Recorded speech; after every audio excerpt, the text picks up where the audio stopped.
Hi, everybody, and welcome to the Working Differently in Extension podcast. I'm Bob Birch. Great to have you along today for this interview with Nate Meyer, Becky Meyer, and Sherry Boyce from the University of Minnesota Extension. We're going to be talking about their commentary in the Journal of Extension called A Call to Embrace Program Innovation. I think it's going to be a great conversation, and I really appreciate you joining us today. I want to remind you that if you do have a question during the live broadcast here, you can post it to the Q&A app within our Google Hangout on Air. So go ahead and post your question there, and we'll see if we can get that to our guests. And as I say that, I see that maybe Becky has dropped off here for a second. I might have asked her to unplug something she shouldn't have unplugged, and hopefully she'll get back with us shortly.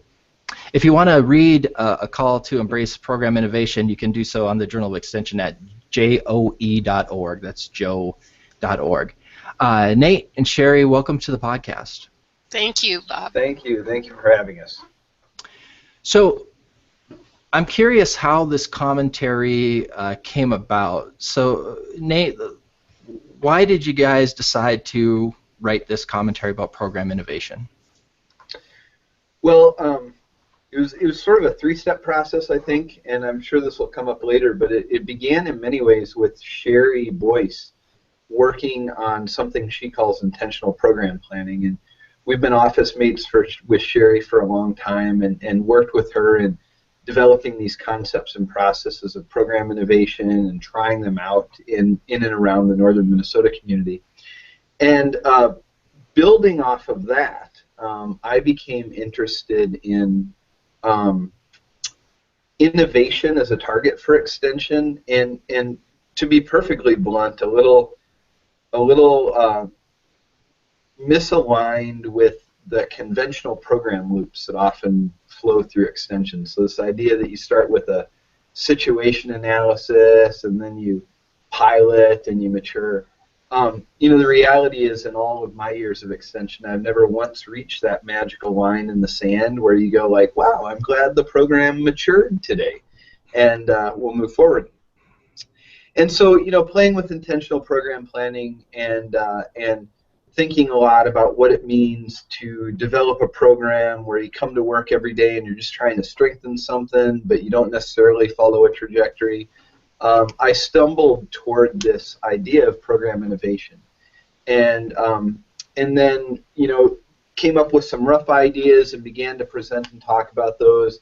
And Sherry and Becky then obliged me to sit down and really hammer it out and knock through it. And we ended up, frankly, with the commentary as a way of leading us into a session at our program conference. I think it was last year, right, Sherry and Becky, where we led people through some program innovation processes. Well, Sherry, maybe you can tell us a little bit about intentional program planning, since that sort of seems to be where this story started, as Nate told it. So what's intentional program planning? How do you approach that? Yeah, and I'm not sure a definition of intentional program design will help us get at that. I think I've been in extension for a long time, and when I would get those program planning models, they were just what Nate said. It was kind of a linear process. And in extension, I think we often, or most of the time, inherit our programs. It's something that's been going on, and so I felt we really needed some systematic processes to look at how we adapt and change the goals as well as the strategies, because certainly our audience has changed, the context has changed. One of the examples I use is newsletters. When I was a kid and we would get the extension newsletter, it was pretty exciting because my family didn't have a telephone. And so how do we change our communication styles when communication has so radically changed from some of our roots? So I think the program design workshop that I was working on was really about making a safe place for us to examine our programs and make changes, and just keep changing to make sure that we have the best chance of getting to the outcomes that we want. Becky, how is this idea of program innovation different than how you've worked in the past as an extension professional, approaching program planning and design?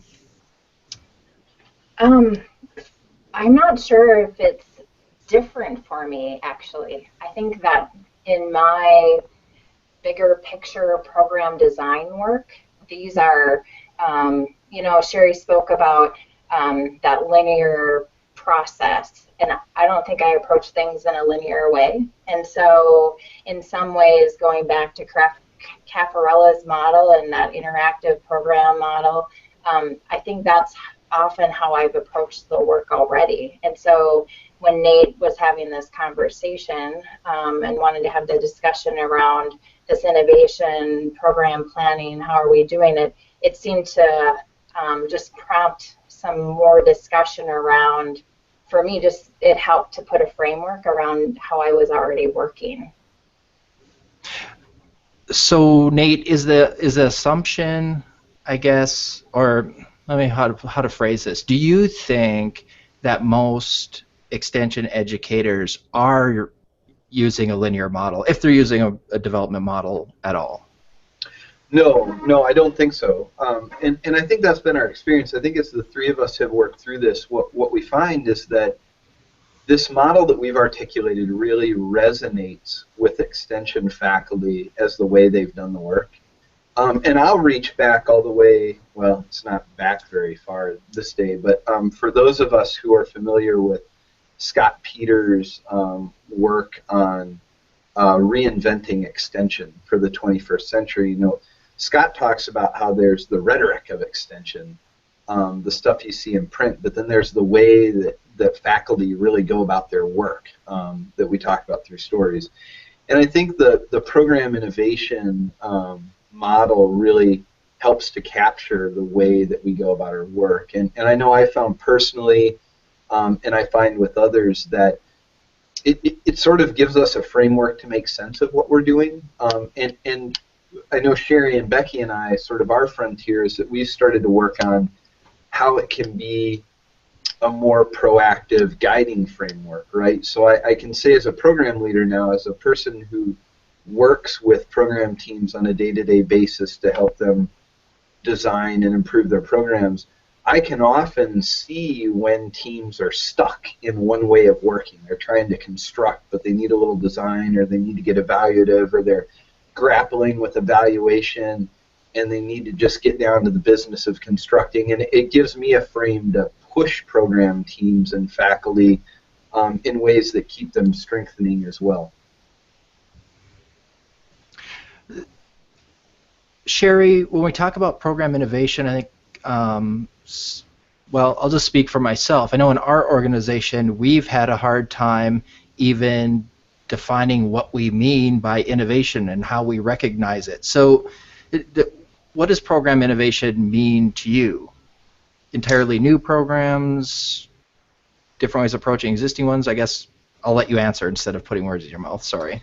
Well, I would like to almost turn this over to Becky because she describes it well. I think it's about tinkering with our programs and having the time, or taking the time as professionals to do that tinkering. So Becky, I'm going to toss it over to you because I think you do describe this very well. Okay, thanks, Sherry.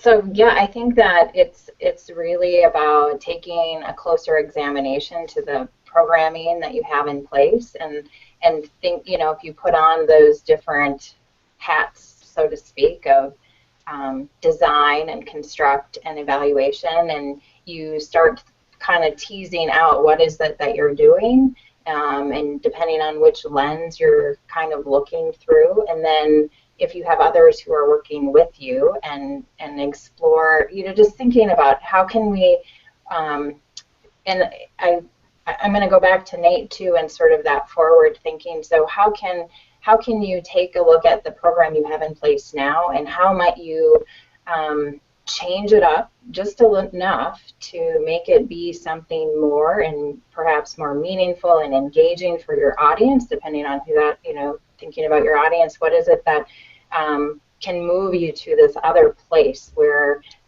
it sparks something different? And from that conversation and discussion with other colleagues who you may be working with, and sort of having that dialogue and using those different lenses where, in the article we talk about the tension between the design and the construct and the evaluate, and that it's not moving from one place to another. It's really looking at the intersection of those, and that's where innovation can emerge. I think I'll jump back in. And as an evaluator, I love to be at the table when staff are working on designing and constructing and planning a program. And sometimes it may seem like this process or the questions we ask slow it down, but I think it is about what Becky said. It's about ramping it up or taking it to a different place. And so one of the nuggets that I think comes out of this is to really take time to examine your program or to rethink it at the end of its program cycle, and that this provides kind of a safe way to talk about it. Well, now we're going to talk about this step, and we're going to talk about this, so that people don't feel like we're discounting anything that's happened in the program. This is part of the process. The tension is part of the process. Yeah, and to hop on that, I think for me, as I, again, sort of live with this article and this framework, it really comes down to learning how to ask what is next, right? To embrace the idea that really we all come to work and sit down at our desk every day to strengthen our programs and our impacts. And that just demands asking what comes next and embracing these three different ways of acting. And I can give just a really, well, hopefully for me, a really brief example. Sherry and Becky and I all worked together on a project for a while with a couple of colleagues where we were trying to figure out how to involve families with nature. We wanted to create nature-rich families as a way of mitigating Richard Blue's nature deficit disorder. And as you might imagine, Becky and Sherry and I are all very design-minded people. We had sketches on paper. We were going to do interview research, this phenomenological research. We were trying to come up with definitions. I mean, we get on the phone and we come out of these like coffee meetings with pages and pages. Our colleagues, they wanted to create family nature clubs and write a book. So this to me is the difference between very design-minded work and very constructive work. And both are important, right? Because the reality is that Becky and Sherry and I never accomplished a thing beyond sketches on paper and these like lofty ideas for phenomenological research. But you know what? Our colleagues who were doing constructive work didn't really accomplish much either. That if we had been able to embrace the tension between us and say, you know what, the book and the clubs are important, but they have to have a good design, and we have to be able to evaluate it. If we had all been able to come together and say, what comes next, that would have been really important. And and to answer your question, Bob, innovation can be disruptive, it can be incremental, it can be everything in between. And I think we could waste a lot of time arguing about what is innovation, but what we can agree on is that it is just this constant act of trying to strengthen what we're doing. Sometimes that requires a monumental leap. Sometimes it requires just a tiny tinker and tweak to an existing model to keep it growing stronger. You've talked a little bit about the three actions, and I think if people have read the commentary, I think they're getting what we're hearing. But maybe for those people who haven't, Sherry, can you talk a little bit about the three actions in that program: innovation, of design and construct and evaluation, and we've talked a little bit about the tension. I think some of us know there's tension and feel there's tension, but why is there tension between those? Well, I'll try to be brief here. Design is really about coming up with the ideas about the programming. What is the problem? How about some prototyping, some testing? It's about creating that program theory and the resources. Construction is really looking at the strategies. How are you going to get to those outcomes? It's about building. It's about the programming that you need to get to what you want. And then, of course, evaluation is about the questions you have that will inform either further program development or program improvement. And does the program meet its intended goals or its intended outcomes? I think the tension is, I guess I can only speak from my experience. I think we all have our default way of how we like to go at programming. And some of us like to do, and some of us like the process part, and some of us like coming up with the idea and then like to walk away because we get bored when we have to get to all of the actual details. And so it's trying to have a table where you have all of those people around the table and figure out how to have a discussion and a working meeting that everyone can walk away feeling like something was accomplished. I think that's just a different way of saying what Nate shared in the example. So what's interesting about this, well, I've got all kinds of questions in my head. I'm sorry. Let me focus on one. I think one of the most powerful things about the model is, and you give a couple of examples in the commentary, how, you know, it seems obvious, but it's not linear, is that you don't have to start. People might think, oh, design, construct, evaluation, so you start with design, right? Becky, can you talk a little bit about how that's not necessarily the case, that it's not a 1, 2, 3 kind of process? Sure, and then I'll ask Nate and Sherry to chime in too with your ideas here. I think that, I mean, it really depends on the sort of where you're at in the programming and the program that you're examining. So, you know, in some ways you may start with more of that evaluate place because you have something that exists. But it may also come from, you know, a needs assessment where, you know, through a needs assessment you identify that there's this new opportunity, and then you might start at, depending on what that new opportunity you're looking to develop, it may be that you begin with sort of like just constructing because that's what's ripe, or it might be, you know, starting at the design. You know, some of it depends on what you're learning as, you know, that needs assessment is evolving. So it's, you know, and like Nate mentioned earlier, you know, the three of us kind of, Sherry I think lends more to, well, both Sherry and Nate both do design and evaluate really well. And I think I tend to spend a lot of time more in design. And I wanted to just piggyback a little bit on what Sherry said. I think the value is recognizing that ultimately, in order to create that improvement or strengthen that programming, you really need to have all three of those sort of at play.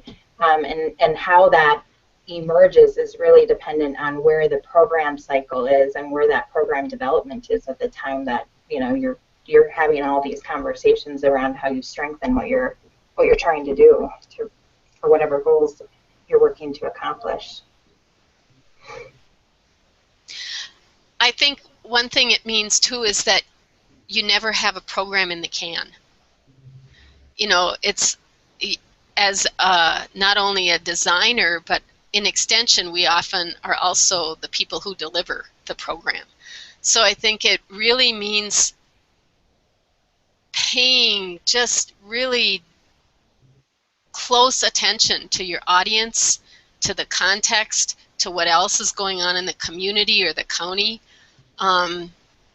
because it's always, you always have to tinker. You find out that a phrase you're using is a phrase that's being used on a local commercial, so you have to change that. Or you find out that someone else is doing a program that's named the same, but totally different outcomes. So how do you change that? But it's also the substance of it has to keep changing, because our audiences are very different and have very different access to information than they did even just a couple years ago. So that's part of where the tension is that you can't say this is checked off, it's done, and I can just deliver. And you have to be okay with that ambiguity, and some people aren't okay with that ambiguity. Yeah, and I guess I would add, Bob, two things. You know, getting at what you were talking about. One of the I think beautiful things about this model is you can start anywhere.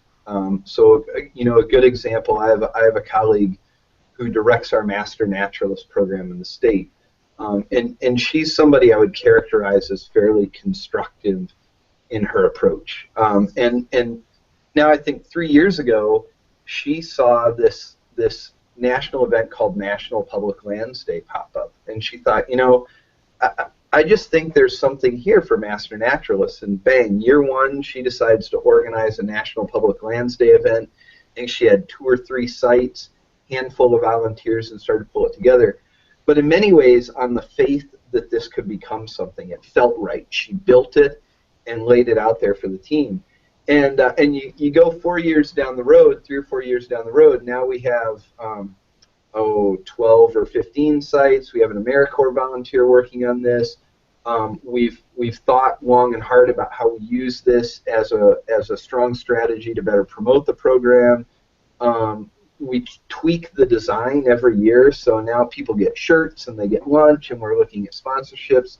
So something that started as a very simple, I'm going to build this because I think they will come, has become much more important through the tension of trying to improve the design, evaluating what happened, and responding to volunteers.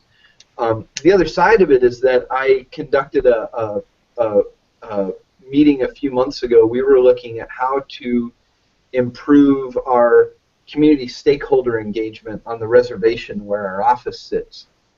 And we took a program innovation approach to planning this. So we got in and we had these exercises that started with evaluation and went to design.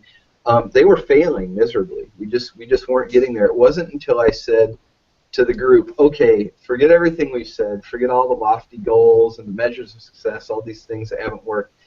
If we were just going to build something that was ready to go tomorrow, what would it look like? We just had to build it. It would be ready to go tomorrow. And that was the strategy that seemed to unlock everything. Then, through answering that question and exploring it, we could start to get to, well, yeah, but if you wanted these 10 people you designated to come to the meeting,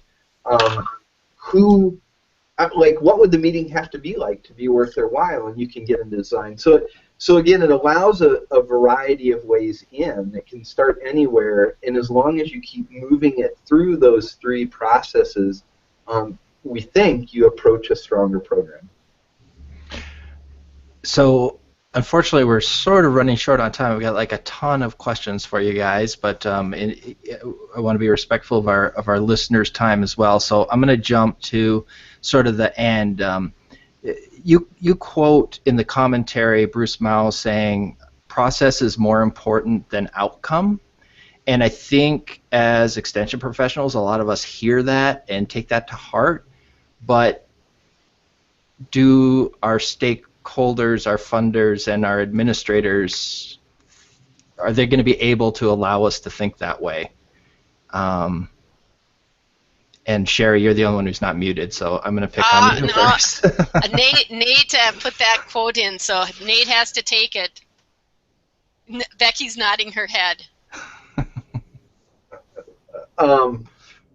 You know, I guess I think, right? I think that the proof is in the pudding. Do we have to be mindful to evaluation of impact? Most certainly. Do we have to be very research-based in our design? Absolutely. But you know, again, as a person who spends his days meeting with state and local legislators and talking about program impact, we don't have anything unless we have a strong program and unless we understand it deeply and unless it makes a big impact. And so I think that, again, this may never make the public rhetoric. We may never go out there and say, we do this program innovation.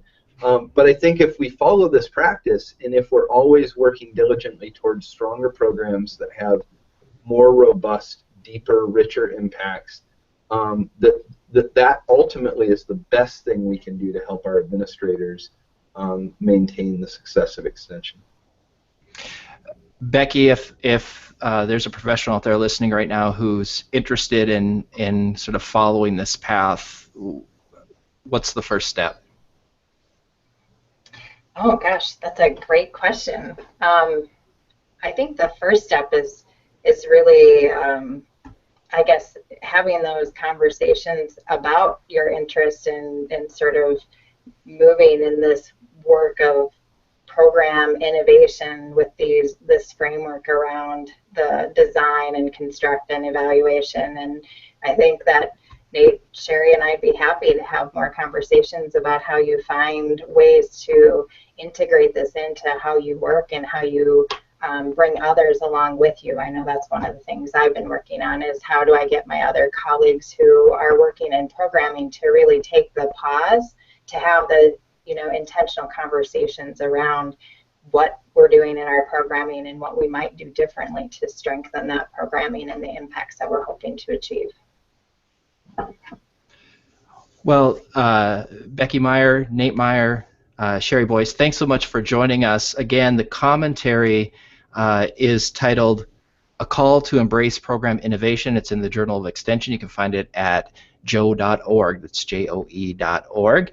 And it's a big party today. A lot of voices on working differently in Extension, including one that you've heard before, Paul Hill from Utah State University and the EdTech Learning Network. Paul, thanks for joining us again. What's new in EdTech Learning Network?